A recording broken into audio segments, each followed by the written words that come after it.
అందరికీ నమస్కారం అండి. Welcome back to our channel Hanvi vlogs. ఇక ఈ రోజు వీడియో ఏంటి అంటే, మీరు ప్రతిరోజు ఉదయం లేవగానే ఈ ఒక్క మంత్రాన్ని ఒక 3 సార్లు చెప్పుకోండి ఫ్రెండ్స్. ఇక మీ కోరిక అమ్మవారికి వదిలేయచ్చు అనమాట. ఇక ఆ కోరిక తీరిపోయినట్టేనండి, మీరు నిశ్చింతగా ఉండొచ్చు. అలా ఉండేంత ధైర్యము, మీ కోరిక తీరబోతుంది అన్న నమ్మకము మీకు వచ్చేలాగైతే వారాహి అమ్మవారు చేస్తారన్నమాట. అంత శక్తివంతమైన మంత్రం అండి ఇది. మరి ఈ మంత్రాన్ని ఏ సమయంలో చెప్పుకోవాలి, ఎలా చెప్పుకోవాలి అనేది ఇప్పుడు నేను ఈ వీడియోలో క్లారిటీగా అయితే చెప్తానండి. ఎక్కడ స్కిప్ చేయకుండా చూడండి. మరి ఆ మంత్రం ఏంటో చూడబోయే ముందుగా అందరికీ ఒక రిక్వెస్ట్ అండి. ఈ వీడియో మీకు నచ్చినట్లయితే లైక్ చేయండి, మీ ఫ్రెండ్స్ అండ్ ఫ్యామిలీస్కి షేర్ చేయండి. ఫస్ట్గా మన ఛానల్ చూసే సబ్స్క్రైబ్ చేసి సపోర్ట్ చేయండి ఫ్రెండ్స్. మరి మనం లేట్ చేయకుండా ఆ వీడియోలోకి అయితే వెళ్ళిపోదామా. చాలా మంది పొద్దున లేవగానే అరిచేతులు చూసుకుంటూ ఉంటారు, ఇంకొంతమంది టైం చూస్తారు, ఇంకొంతమంది ఫోను చూస్తారు, ఇంకొంతమంది లేవగానే ఫస్ట్ భూమాతకి అయితే నమస్కారం చేసుకుంటారనమాట. కొంతమంది అరిచేతులు చూస్తూ ఉంటారని చెప్పాను కదండి, అది కానీ లేదంటే భూమాతకి నమస్కారం చేసుకోవడం కానీ చాలా అంటే చాలా మంచిది అన్నమాట ఈ లక్షణం అంటే. అలా మనం చేసేటప్పుడు ఈ మంత్రాన్ని చెప్పుకోండి ఫ్రెండ్స్. మరి ఈ మంత్రాన్ని బ్రహ్మ ముహూర్తంలో చెప్పుకుంటే ఇంకా చాలా మంచిది. ఒక 5:30 లోపు కానీ లేదంటే 6 లోపు కానీ చెప్పుకొని చూడండి.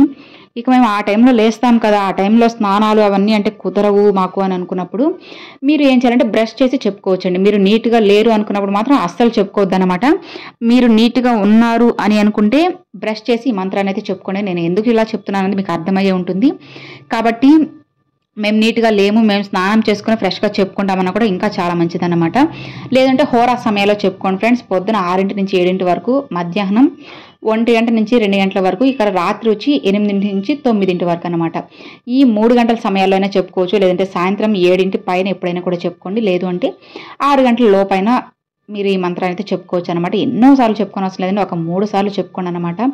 ఒక్కసారిగా వారాహి మంత్రం తలుచుకొని అమ్మవారు మీ ముందే ఉన్నారని చెప్పి అనుకుంటూ ఈ మంత్రాన్ని మీరు ఒక్కసారి మీ కోరికను చెప్పుకొని తర్వాత ఈ మంత్రాన్ని చెప్పుకోండి. చాలా అంటే చాలా శక్తివంతమైందండి. చెప్పుకున్న మొదటి రోజు నుంచి మీరు మంచి ఫలితాన్ని అయితే చూస్తారనమాట. ఈ రోజు ఈ మంత్రాన్ని విన్నారు కదండి, రేపటి నుంచి స్టార్ట్ చేయండి. లేదంటే ఇవాటి నుంచి స్టార్ట్ చేసి డెఫినెట్గా మీకు మంచి ఫలితం అయితే వస్తుందన్నమాట. ఎందుకంటే మనం ఏదైతే నమ్మి నమ్మకంతో చేస్తామో అప్పుడు మనకి చాలా అంటే చాలా మంచి ఫలితం అయితే ఉంటుంది. నమ్మకానికి రెట్టింపు ఫలితం కూడా ఉంటుందన్నమాట. కాబట్టి ఎట్టి పరిస్థితుల్లో మీరు నమ్మకాన్ని కోల్పోవద్దండి. అమ్మవారిని నమ్మి మనస్ఫూర్తిగా అమ్మ ఉన్నారు, నా కోరికలన్నీ అమ్మవారు నెరవేరుస్తారు అని చెప్పి ఒకసారి చెప్పేసి ఇక అమ్మవారికి వదిలేండి ఫ్రెండ్స్. ఇక పదే అమ్మవారిని తలుచుకుంటే అమ్మ ఎప్పుడు తీరుస్తావు అని కాకుండా అమ్మకి అప్పగించేసేయండి. ఇంకా అమ్మవారే అన్ని చూసుకుంటారన్నమాట. మరి ఆ మంత్రం ఏంటి అంటే, ఓం ఐం గ్లౌం శ్రీమాత్రే నమః.